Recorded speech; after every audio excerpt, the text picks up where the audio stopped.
Hey everyone, it's Alex, and I am here with my long-delayed video for my reaction to the winners and ceremony for the 70th Emmy Awards. I know this is over a month late, but I got busy with other things, and yes, I've said that many times in other videos, but I'm being serious when I say that. I get busy with other things, and then I forget to make the videos, and then I finally do, and yeah. So my memory of the Emmy Awards ceremony isn't as fresh as it would have been back in September when it happened, but I still remember a lot. I've written down all the winners here, so I have those, and I do remember most of what happened in the ceremony, so I'll do my best to recap what I saw and what I thought. So what I'm going to do, like I do in all my other videos similar to this, is I'm going to read off all the winners, as well as give my thoughts on them, and then talk about things like the ceremony, the acceptance speeches, etc. So obviously, I'm not going to be able to read off every single winner for the Emmys because they literally have over 100 categories. I'm just going to be reading off the categories I talked about in my nominations video, which are mainly acting, writing, and directing based. So here are the major winners for the 70th Emmy Awards. Outstanding Supporting Actor in a Comedy Series, Henry Winkler, Barry. Outstanding Supporting Actress in a Comedy Series, Alex Borstein, The Marvelous Mrs. Maisel. Outstanding Lead Actor in a Comedy Series, Bill Hader, Barry. Outstanding Lead Actress in a Comedy Series, Rachel Brosnahan, The Marvelous Mrs. Maisel. Outstanding Guest Actor in a Comedy Series, Cat Williams, Atlanta. Outstanding Guest Actress in a Comedy Series, Tiffany Haddish, Saturday Night Live. Outstanding Writing for a Comedy Series, Amy Sherman Palladino, The Marvelous Mrs. Maisel, pilot. Outstanding Directing for a Comedy Series, Amy Sherman Palladino, The Marvelous Mrs. Maisel, pilot. Outstanding Comedy Series, The Marvelous Mrs. Maisel. Outstanding Writing for a Variety Series, John Oliver, Tim Carvel, Raquel DePeace, Josh Gondelman, Dan Gerwich, Jeff Haggerty, Jeff Moorer, Brian Parise, Scott Sherman, Ben Silva, Will Tracy, Jill Twiss, Sina Valley, and Julie Weiner. Last Week Tonight with John Oliver. Outstanding Directing for a Variety Series, Don Roy King, Saturday Night Live, host Donald Glover. Outstanding Variety Sketch Series, Saturday Night Live. Outstanding Variety Talk Series, Last Week Tonight with John Oliver. Outstanding Host for a Reality or Reality Competition Program, RuPaul Charles, RuPaul's Drag Race. Outstanding Reality Competition Program, RuPaul's Drag Race. Outstanding Supporting Actor in a Limited Series or Movie, Jeff Daniels, Godless. Outstanding Supporting Actress in a Limited Series or Movie, Merritt Wever, Godless. Outstanding Lead Actor in a Limited Series or Movie, Darren Criss, The Assassination of Gianni Versace, American Crime Story. Outstanding Lead Actress in a Limited Series or Movie, Regina King, 7 Seconds. Outstanding Writing for a Limited Series or Movie, William Bridges and Charlie Brooker, Black Mirror, USS Callister. Outstanding Directing for a Limited Series or Movie, Ryan Murphy, The Assassination of Gianni Versace, American Crime Story, The Man Who Would Be Vogue.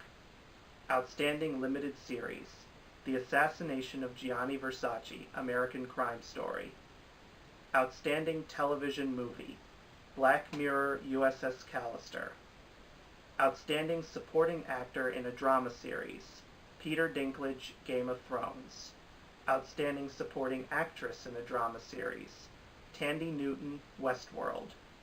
Outstanding Lead Actor in a Drama Series, Matthew Rhys, The Americans. Outstanding Lead Actress in a Drama Series, Claire Foy, The Crown. Outstanding Guest Actor in a Drama Series, Ron Cephas Jones, This Is Us. Outstanding Guest Actress in a Drama Series, Samira Wiley, The Handmaid's Tale. Outstanding Writing for a Drama Series, Joel Fields and Joe Weisberg, The Americans, Start. Outstanding Directing for a Drama Series, Stephen Daldry, The Crown, pater familias. So I learned the correct pronunciation of that word because I believe in my nominations video I pronounce it as pater familias. And finally, Outstanding Drama Series, Game of Thrones. As for my thoughts on the winners, admittedly there's not much I can talk about because there's just so many shows that I haven't gotten around to, and I can't really judge too much what rightly won and what didn't according to me. But several of these winners are winners that people were predicting. Henry Winkler finally won his very first Emmy ever for Barry. And you might be thinking, really? His first ever? But yep, that's the case. He never won for Happy Days or anything else. The Marvelous Mrs. Maisel did quite well, as many people expected it would, although some people didn't expect it to do as well as it did, because there was a big debate of just how well would either The Marvelous Mrs. Maisel or possibly Atlanta do, since they were considered neck and neck in the races for most of these categories. Rachel Brosnahan and Alex Borstein were expected winners, as was Amy Sherman-Palladino for writing, but she was a bit of a surprise for directing, as most people thought that would go to Hiro Murai for the Atlanta episode Teddy Perkins.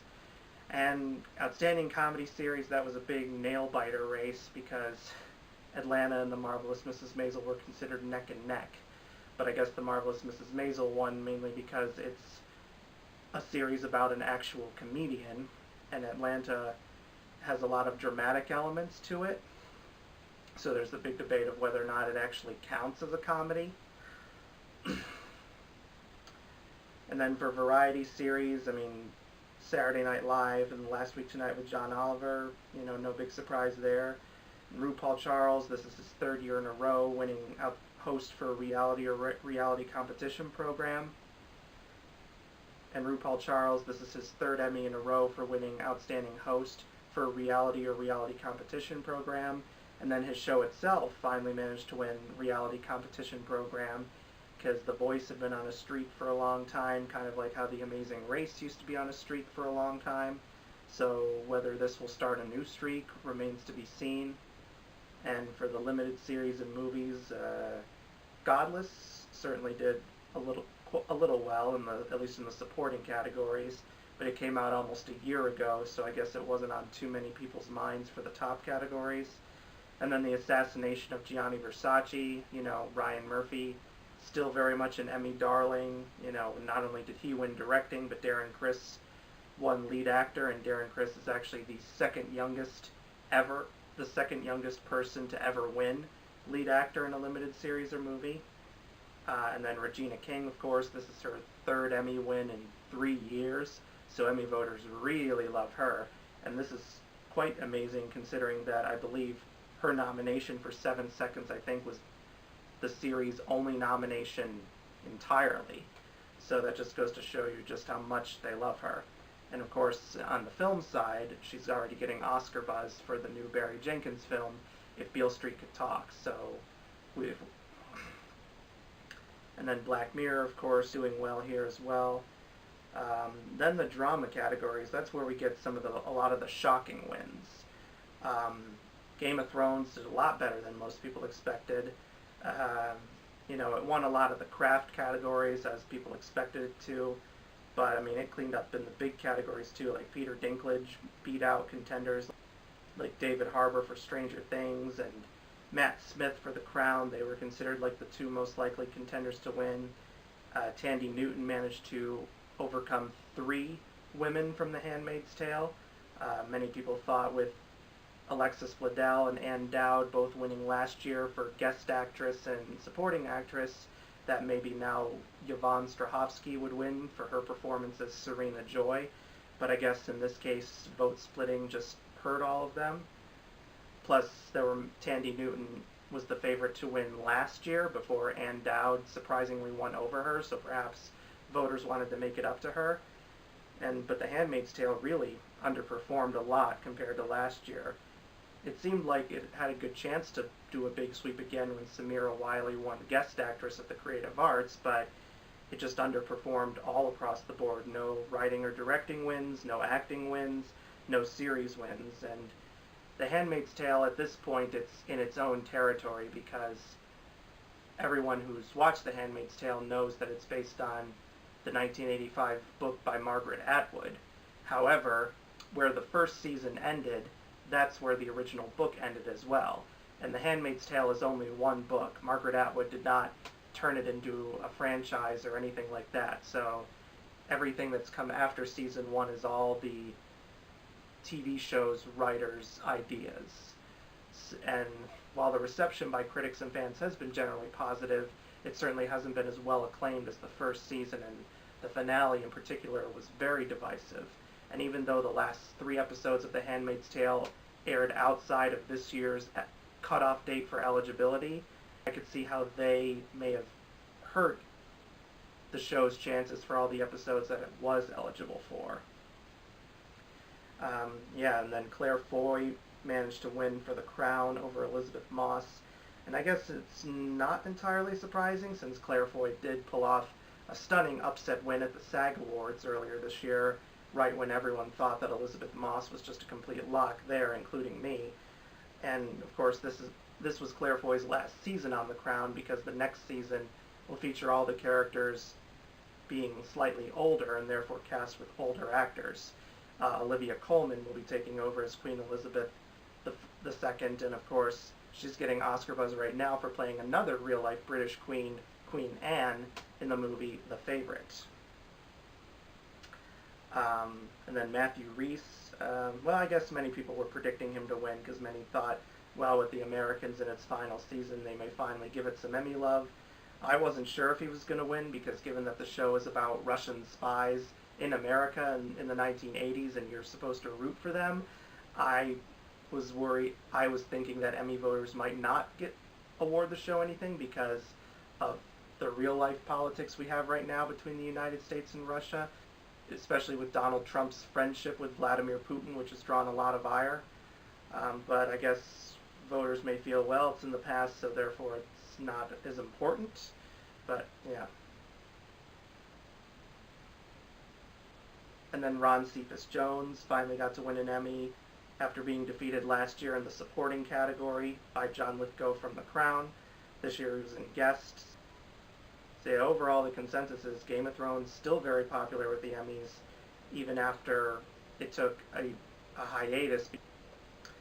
So those are the winners, and as for the ceremony itself, oh man, it was a massive letdown. I mean, this was the 70th Emmy Awards. 70th. That's pretty huge. So you would think they would go all out to make this like one of the best Emmy ceremonies ever. But no, it fell flat on numerous levels. Now, this wasn't necessarily the worst award show I've ever seen. Like the 2011 Oscars ceremony with Anne Hathaway and James Franco as hosts, far, far worse as a ceremony. But this ceremony, I mean, they really dropped the ball. First, I gotta go with the hosts. You know, Colin Yost and Michael Che, they weren't the worst hosts in the world. They had a few funny jokes here and there in their skit on Emmy reparations, where they gave black actors who've never gotten awards recognition for their most iconic roles, like Jaleel White from Family Matters or Marla Gibbs from The Jeffersons, for example, giving them Emmys like as a long overdue thank you for their legacy. And the Emmy in question they gave was one of Bill Cosby's Emmys that he won for I Spy back in the 1960s. Other than that, none of their jokes really landed, and they looked just bored out of their minds. I think the only reason why they even got the gig in the first place is because their boss, SNL head honcho Lorne Michaels, was also producing this particular Emmy ceremony. And also, this might seem like a nitpick in this case, but I couldn't help but notice that the Emmy stage just felt very bare in terms of how it was decorated. I'm not saying that a stage in an award show has to be all gaudy and glitzy to the extreme, but when you have a special occasion like the 70th anniversary of your award show, you might want to make the stage look, I don't know, a little glamorous or a little pristine, you know, and maybe have a number 70 in the background, you know, to indicate that this is the 70th Emmy Awards.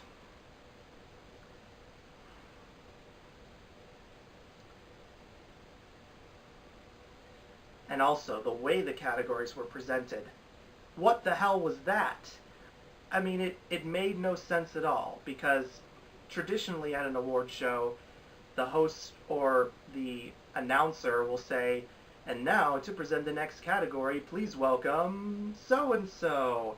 And then that person or that group of people will come out, they'll read what's off the teleprompter, maybe even make a few jokes, then they'll announce the nominees, and then they'll open the envelope and announce the winner. However, they did it almost the complete reverse this time. This time, what they would do is announce what category was being presented, then showcase the nominees, and in most cases they would show their names on the screen but not actually announce them out loud, which I don't get. They did that for a few categories, but for most of them they didn't, and I have no idea why.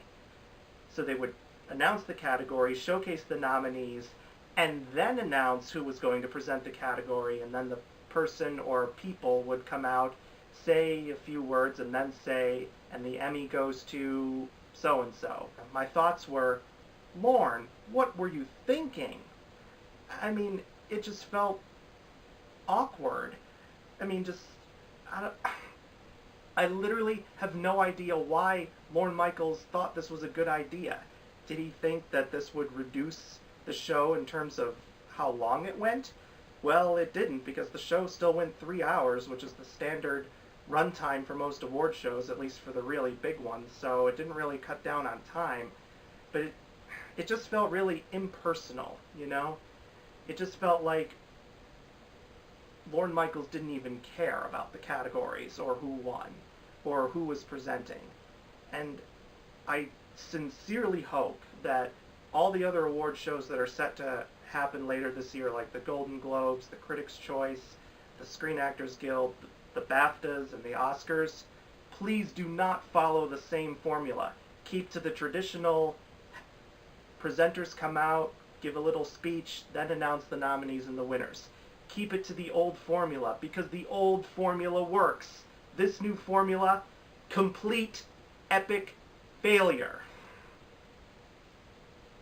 And also another big gripe I have were the tribute clips, for the most part. Most of the tribute clips were barely acknowledging the history of television. I'm not saying that the award show had to be filled with tribute after tribute after tribute, because no one wants to be bogged down by endless tributes. But with an occasion like the 70th Emmy Awards, to not have at least one big tribute of some kind is a complete, utter mistake. Now, it wasn't like they didn't acknowledge this milestone at all. They had Betty White come out, which was amazing, because Betty White has pretty much been in television for literally its entire existence, and she would have been perfect to present a tribute of the history of the Emmy Awards or the history of television in general. But did that happen? No.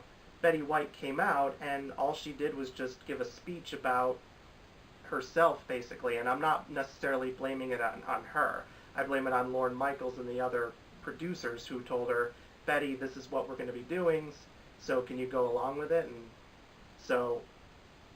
And of course they were honoring her for her being Betty White, you know, but they weren't necessarily giving her a special award or anything, which in itself was kind of weird, because if you're going to have Betty White come on stage and she's not like a nominee or something, and she's not presenting anything, why not give her some kind of special award? I mean, she is Betty White after all, and with someone like Betty White, who has literally been in television, as I said before, since almost its beginning, she would have been perfect to have introduced some kind of video tribute to the history of television in the Emmys. And the fact that she didn't, or that Lorne Michaels didn't make her do something like this, is baffling, to say the least. And then later on you had Hema Washington, who was the president of the TV Academy. He did introduce a video tribute, only it was like a minute and a half long, and just was like a little, almost kind of like a little encyclopedia of TV history, basically, that almost every TV buff knows about. You know, nothing really new or interesting that we haven't known before. And again, I have no idea why they didn't do more of this. Why not really show the history of television? You know, why not really show like the history of comedy or the history of drama or the history of limited series and TV movies? You know, it would have been nice for them to at least acknowledge and honor their history, because at least for most of their special anniversaries, the Oscars at least do some kind of acknowledgement of that anniversary, whether it be showcasing every Best Picture winner in like a 5-minute clip, or like having past Oscar winners come on stage for like a live family album like they did a few times. You know, that at least was acknowledging the history. This, practically no acknowledgement at all. And that is just shameful, shameful, shameful. Shame on you, Lorne Michaels. Shame on you. You should have known better. However, there was one great clip package, and it was kind of the saddest clip package that you have in the award show, and that was the In Memoriam segment. And I gotta say, I don't usually talk about In Memoriam segments that much, but this was a perfect example of how to do an In Memoriam segment the right way. Because sometimes In Memoriam segments either don't honor enough people, or they don't honor them in a personal enough way. Like last year's In Memoriam segment at the Emmys just showcased the people encased in picture frames, which was kind of cute, but didn't really feel all that personal, or that. Whereas with this time, they not only showcased photos, but also showcased video and audio clips as well, which is a standard thing for In Memoriam segments, but it just felt like they put an extra special touch on it this year. I just get, maybe because there were so many icons we lost in the past year. Of course, icons sadly die every year, but, you know, with this year it seems there were more than ever, and I guess they felt they needed to do something extra special with it, and it honestly, to me, was one of the best In Memoriam segments I've ever seen at any award show. And it just made me sad that not only did these people tragically pass away, but it just made me sad that there couldn't have been other tributes like this for the happier things, like with the history of television, as I've talked about before. So the ceremony, big letdown. However, one of the best things about this ceremony were the winners' acceptance speeches. Now, every ceremony always has their fair share of good acceptance speeches, but it just felt that this year there were more great acceptance speeches than you normally have. At least that's how it was for me. So I'm going to give you my top 5 favorites. Now I'm going to give a special mention to Glenn Weiss. Glenn Weiss, of course, is a director. He directs like all the big award shows. He always directs things like the Tonys, the Oscars, sometimes even the Emmys, and almost every other award show or live TV event you can imagine, and he won for his direction of the Oscars. And in the middle of his acceptance speech, he proposed to his girlfriend. And of course, she said yes, and of course there was a massive standing ovation in the theater and everything, and it was just an amazing moment in an overall lackluster ceremony. I'm putting him as a special honor and not in the top 5 just because it was such a unique moment that I don't feel it would be right to rank him alongside the top 5. So, yeah. As for my actual top 5, these are the people. At number 5, I have Claire Foy. You know, even though she was a strong contender to win, it was still a bit of a surprise, like I said earlier, because Elizabeth Moss was still widely seen as the front runner, and so therefore she appeared a little surprised when her name was announced. But, you know, she pulled it together, and she was very thankful and grateful, and, you know, she, especially since, like I said before, she's not going to be playing Queen Elizabeth on The Crown anymore. And of course, she's got a lot of big stuff coming up now with First Man out in theaters and getting Oscar buzz for that, and also The Girl in the Spider's Web, which is the sequel to The Girl with the Dragon Tattoo. Number 4, I have Regina King, and she was truly shocked when her name was announced because, you know, she wasn't really listed as the strong contender to win. She was considered a possibility, but not necessarily the front runner. And she even said, "Oh my God, really?" when she went up on stage, because she clearly didn't know what to say. But like Claire Foy, she pulled herself together and she managed to be very gracious and grateful and humble, but emotional and happy too, and good for her. And then number 3, Darren Criss. I liked how grateful he was towards Ryan Murphy. and I liked how he thanked his fiance, and I liked how he urged people to vote this November. I don't remember if he actually said the word vote per se, but I remember in his speech he said go blue, which I think was him saying vote for Democrat candidates because blue is considered the color of the Democrat Party.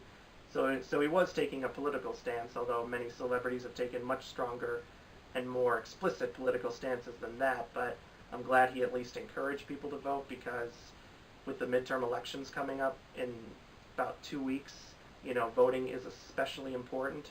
So, I don't normally do these kinds of political plugs, but please, people, vote on November 6th in the elections, because your votes really do matter. They could determine the direction our country goes in. And then number 2, Rachel Brosnahan. Even though she was considered one of the biggest locks of the night, she was very grateful and emotional, and also, like Darren Criss, she took a political stance, which I admire. I know there are some people who are like, celebrities shouldn't talk about politics. We don't want to hear their opinions. Me, I don't usually have a problem with celebrities talking about their politics, as long as they're not, like, bashing me over the head. And she wasn't necessarily taking one political stance, per se, in terms of party support, but she encouraged people to vote and register to vote if they've not yet done so. And finally, the best acceptance speech, and I have a feeling a lot of people will agree with me on this, is Henry Winkler. I mean, this poor man has had to wait for over 40 years to make an Emmy speech, because he received his first nomination for Happy Days way back in the 1970s. And so he'd been waiting so long that he literally used the speech he had written over 40 years ago, and he even meant telling his kids to go to bed, because at the time he wrote that speech, his kids were young, and now they're all grown up. And, clearly he was so happy to finally win such a prestigious award, and he clearly was ready for that moment in the spotlight. He wasn't like, yes, I finally won, ha ha. He wasn't like all smug and overbearing about it, but, he clearly was happy, and he clearly was humbled by it, because obviously he probably had never expected to win after so long, but he obviously was very grateful, and you could tell he clearly was very passionate about his acceptance speech and about his role on Barry, and it was just like the cherry on the ice cream sundae for him, basically. And also, speaking of Barry, I totally forgot to mention earlier about Bill Hader upsetting Donald Glover in the lead actor in a comedy series race, because many people thought Donald Glover would be a strong lock to win again, like he did last year, and that Bill Hader would win for Saturday Night Live as a compensation, since he and Donald Glover were facing each other off in 5 categories. So Donald Glover didn't walk away with another Emmy this year, but he already has a couple, and now Bill Hader does too. So anyway, those are my overall thoughts on the Emmy ceremony and winners. Quite a number of surprise winners, pretty bad ceremony, but a lot of great acceptance speeches. So let me know in the comment section below what you thought of the Emmy ceremony. Did you love it? Did you hate it? Was it just meh? And let me know also what you thought were the best acceptance speeches and the best and most shocking winners. So thanks for watching. Please subscribe and click the little bell if you haven't already done so, and I will see you guys next time. Bye.